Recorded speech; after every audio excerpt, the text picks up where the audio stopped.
धन्यवाद सभापति महोदय। माननीय मुख्यमंत्री महोदय द्वारा सदन में पेश बजट आम जनता का बजट है। ये बजट किसी के मन की बात नहीं है। काबिल मुख्यमंत्री ने राजस्थान के किसानों के दर्द को समझा, युवाओं के जज्बे को समझा और कर्मचारियों के मर्म को समझा सभापति महोदय। और ये बजट वर्क और हेल्थ पर आधारित बजट है। ये जुमलों के व्यापार का बजट नहीं है सभापति महोदय। ये डबल इंजन का सरकार का भी बजट नहीं है। ये बजट किसान पुत्र द्वारा किसान हृदय सम्राट के लिए युवा के पिता के रूप में प्रस्तुत किया हुआ बजट है। अच्छे दिनों का बजट भी इसे नहीं कह सकते, ये जादूगर का ज़मीनी बजट कहा जाएगा। मेरा इस बात में पूर्ण विश्वास है सभापति महोदय कि इस बजट से हर वर्ग का हैप्पी इंडेक्स बढ़ा है। जब हम राज्य सरकार के बजट की बात करते हैं सभापति महोदय, तो हमें केंद्र बजट को भी ध्यान में रखना होता है। मैं इस सदन में कहना चाहूँगी कि 1 फरवरी 2022 को केंद्रीय बजट के समय आम जनता, इस देश की जनता उस केंद्र बजट से कुछ शब्दों की आशा कर रही थी। वो बड़ी उत्कंठ थी ये शब्द सुनने के लिए, और वो शब्द थे बेरोजगारी, गरीबी, खाद्य सुरक्षा, स्वास्थ्य बीमा, सामाजिक सुरक्षा, किसान, महिला और युवा। 90 मिनट के भाषण के अंदर केंद्र सरकार के अंदर इन शब्दों का प्रयोग नहीं हुआ सभापति महोदय, और शब्दों का प्रयोग हुआ smart city, digital, green, climate, आत्मनिर्भर, made in India, ease of doing business, tax revenue, green fuel. लेकिन राजस्थान के माननीय मुख्यमंत्री महोदय ने अपने बजट के अंदर किसान को केंद्र बनाया, किसान हितैषी बजट लेकर आए, बेरोजगारों की बात करी, युवाओं की बात करी, चिकित्सा की बात करी, शिक्षा की बात करी और महिला के शब्द का इस्तेमाल किया। सभापति महोदय, 2015 के अंदर तत्कालीन वित्त मंत्री स्वर्गीय अरुण जेटली जी ने कहा था कि देश 2022 के अंदर आज़ादी का 75वां वर्ष पूर्ण रूप से अमृत महोत्सव के रूप में मनाएगा। और उन्होंने ये भी वादा किया था देश की जनता से और देश के किसानों से कि 2022 के अंदर उनकी आय दुगनी हो जाएगी। सभापति महोदय, मैं कहना चाहूँगी 2022 का केंद्र का बजट हमने देखा और कहीं पर भी 2022 की बात नहीं हुई सभापति महोदय। सीधा 25 साल के ऊपर बजट चला गया। अमृत महोत्सव का जो जश्न मनाना था 75वें वर्ष के अंदर, वो चला गया अगले 25 सालों के अंदर।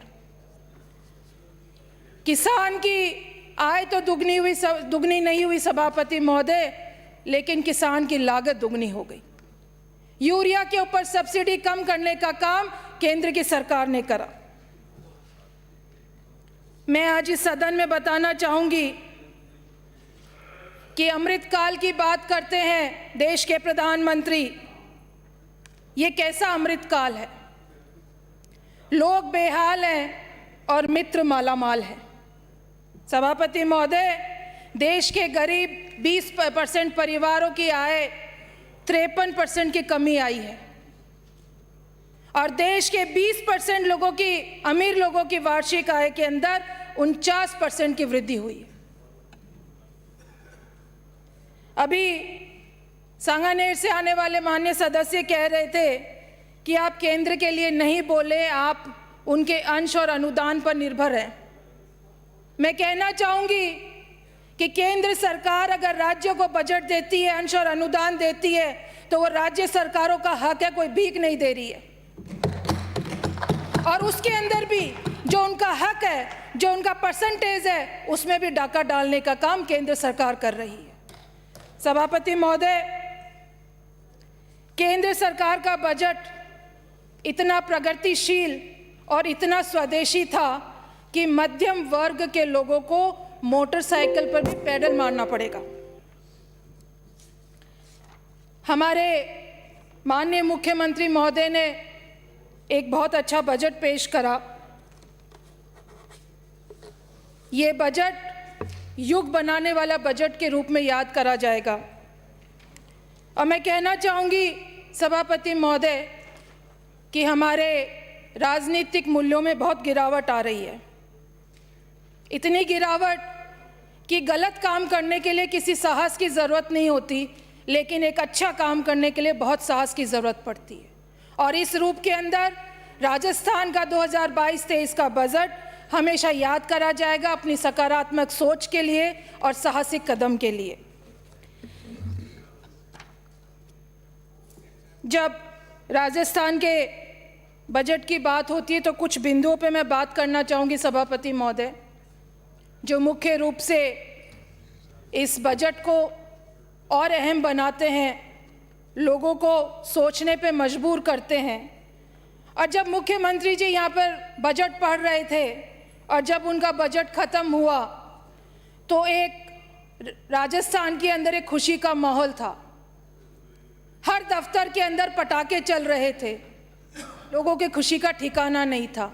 और उसका सबसे बड़ा कारण है सभापति महोदय कि पुरानी पेंशन योजना को अपनाकर उन्होंने लाखों कर्मचारियों को उनके बुढ़ापे की लाठी देने का काम करा है। राजस्थान देश का पहला राज्य होगा जिसने ये काम करा, जिसने ये योजना लागू करने का साहसिक कदम उठाया।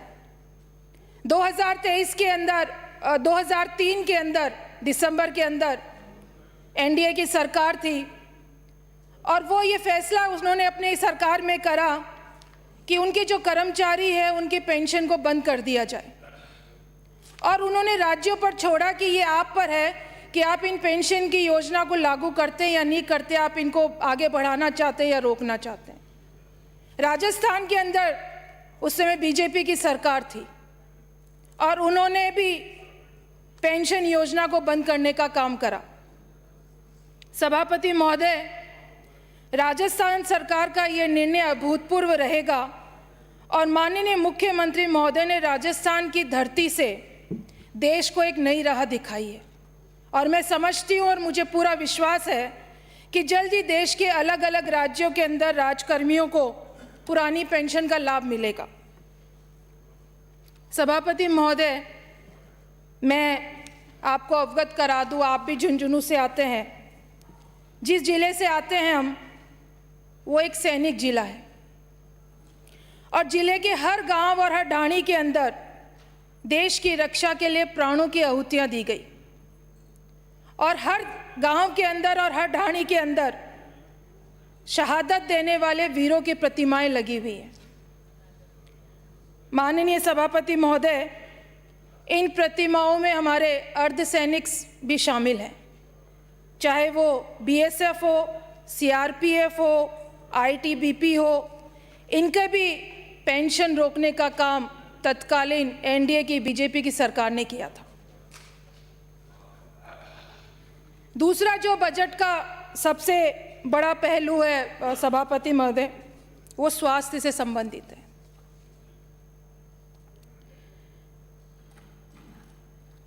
स्वास्थ्य के अभी माननीय चोमू से आने वाले सदस्य बोल रहे थे कि बीजेपी की सरकार की योजनाओं को बंद करा।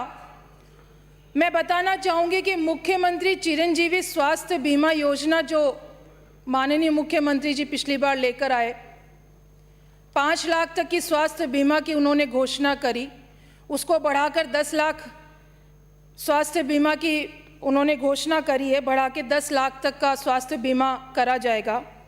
और ये सबसे बड़ा कमज़ोर वर्ग जो है समाज का, उसको राहत देने का काम करा है।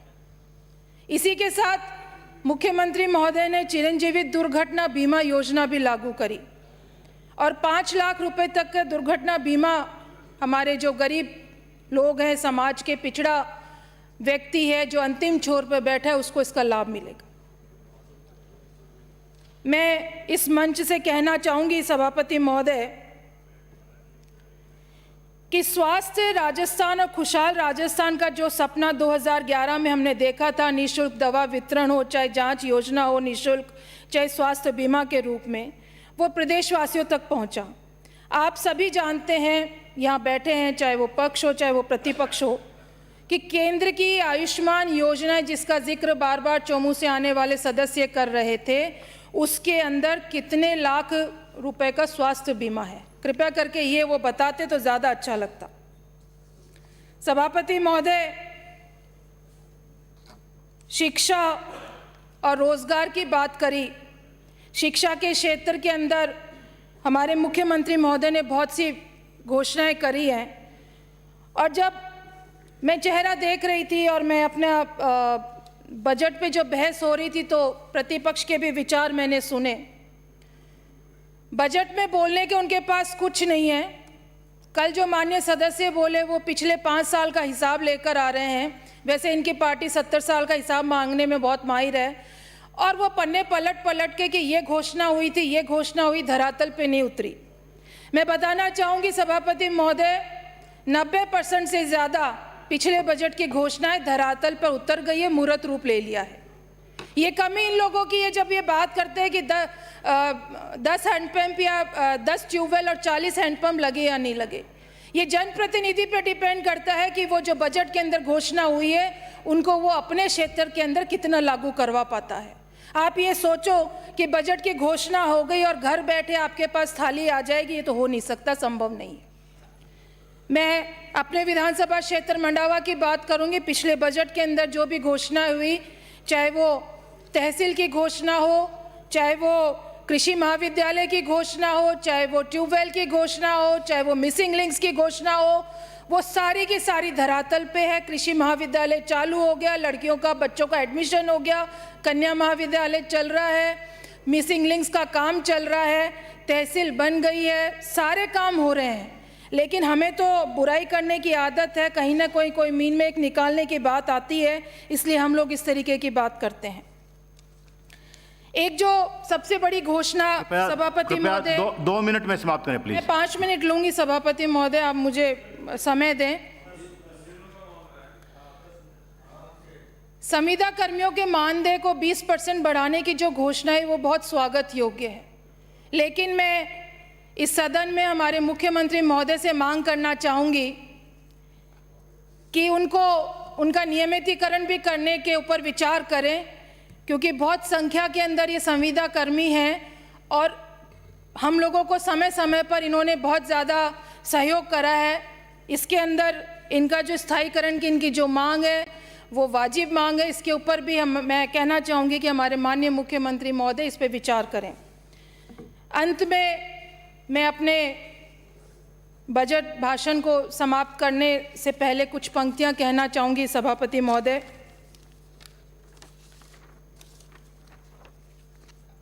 संज्ञा भी नहीं देनी आई तुझको, संज्ञा भी नहीं देनी आई तुझको, तेरा दिमाग था खाली, वो किसी के दिल की मलिका बन गई और तू कहता रहा दुल्हन काली। जब जनता ने खुशी मनाई है, जब जनता ने खुशी मनाई है, भाजपा तेरी आंख क्यों पथराई है, सुनकर पुरानी पेंशन की बहाली, उड़ गई तेरे होठों की लाली, उड़ गई तेरे होठों की लाली, वो किसी दिल की मलिका बन गई और तू कहता रहा दुल्हन काली।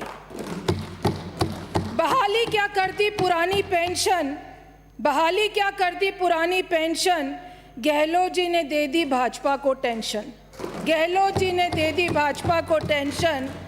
बुढ़ापे की थी जो रात काली, बुढ़ापे की थी जो रात काली, उसको भी कर दी गहलोत जी ने दिवाली, गहलोत जी ने दिवाली, वो किसी के दिल की मलिका बन गई और तू कहता रहा दुल्हन काली, दुल्हन काली। धन्यवाद।